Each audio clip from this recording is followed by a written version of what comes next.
Sir नागपूरमध्ये आता 2014च्या पूर्वीचं नागपूर आणि आता आपण 2026 सालामध्ये आहोत, तर इतक्या वर्षांमध्ये या शहरामध्ये काय बदल घडला असं वाटतं?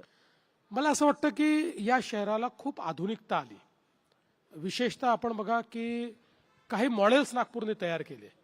विशेषतः आपण जर बघितलं तर नागपूरमध्ये जे काही सांडपाण्यावर जी प्रक्रिया होते, तर नागपूर हे पहिलं शहर असं ठरलं की ज्या शहराने आपल्या सांडपाण्यावर प्रक्रिया करून ते पाणी वीज निर्मितीकरता विकलं आणि त्यातनं पैसा कमावला. हे पहिलं शहर झालं, पहिलं मॉडेल तयार केलं. दुसरं आपण जर बघितलं तर 24/7 पाणी पुरवठ्याच्या योजनेचं एक मॉडेल हे देखील नागपूरने तयार केलं. आज नागपूर एक असं शहर आहे की आता अजून आमचं योजनेचं काम पूर्ण व्हायचं आहे, तो काही भाग बाकी आहे, पण सगळा झाल्यानंतर आज नागपूर शहरामध्ये उन्हाळ्यातही कुठलेही पाण्याकरता मोर्चे येत नाहीत. ही परिस्थिती नसते. पाणी या ठिकाणी आहे.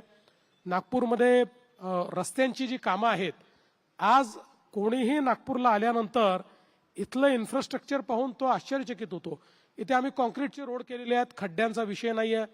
इथे फ्लायओव्हरचं जाळं तयार केलेलं आहे आणि विशेषतः नितीनजींच्या नेतृत्वामध्ये आम्ही या ठिकाणी एक पहिल्यांदा एक मॉडेल तयार केलं डबल डेकर पुराचं, की ज्याच्यामध्ये खाली रस्ता आहे, त्याच्यावर फ्लायओव्हर आहे आणि त्याच्यावरून मेट्रो जाते आणि एकाच पिलरवर हे सगळं उभं केलं. आता ते मॉडेल संपूर्ण देशाने घेतलेलं आहे. त्याच्यामुळे अशा अनेक गोष्टी आहेत की ज्या नागपूरमध्ये पहिल्यांदा झाल्या आणि आता त्या देशामध्ये चालल्यात. आता नागपूरमध्ये आम्ही एक कचऱ्याचा जो काही प्रक्रियेचा प्रकल्प तयार केला, ज्यातनं आम्ही बायोगॅस CNG वगैरे तयार करतो आहोत, तेही त्याचं लवकरच एक 2-3 महिन्यात आम्ही लोकार्पण करू. तोही देशातला असा प्रकल्प आहे की बिना कुठल्या टिपिंग फीचं त्या ठिकाणी 100% कचऱ्यावर आम्ही प्रोसेसिंग करतोय आणि त्यातनं आम्ही गॅस तयार करतोय. पुढच्या काळामध्ये त्या गॅसवरच नागपूरच्या आमच्या बसेस चालणार आहेत. त्यामुळे असं एक मॉडेल नागपूरने तयार केलं आहे. आणि म्हणून आपण जर बघितलं तर आधुनिकतेच्या ज्या गोष्टी आहेत, या सगळ्या गोष्टी या नागपूरने तयार केल्या. उत्तम उद्यानं आम्ही तयार केली, खेळाची मैदानं आम्ही तयार केली.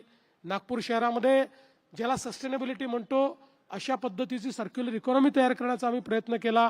ग्रीन नागपूर, हिरवं नागपूर आम्ही केलं. मला असं वाटतं की यामुळेच महाराष्ट्रातल्या शहरांमध्ये उठून दिसणारा शहर म्हणून आज नागपूरकडे पाहिलं जातं.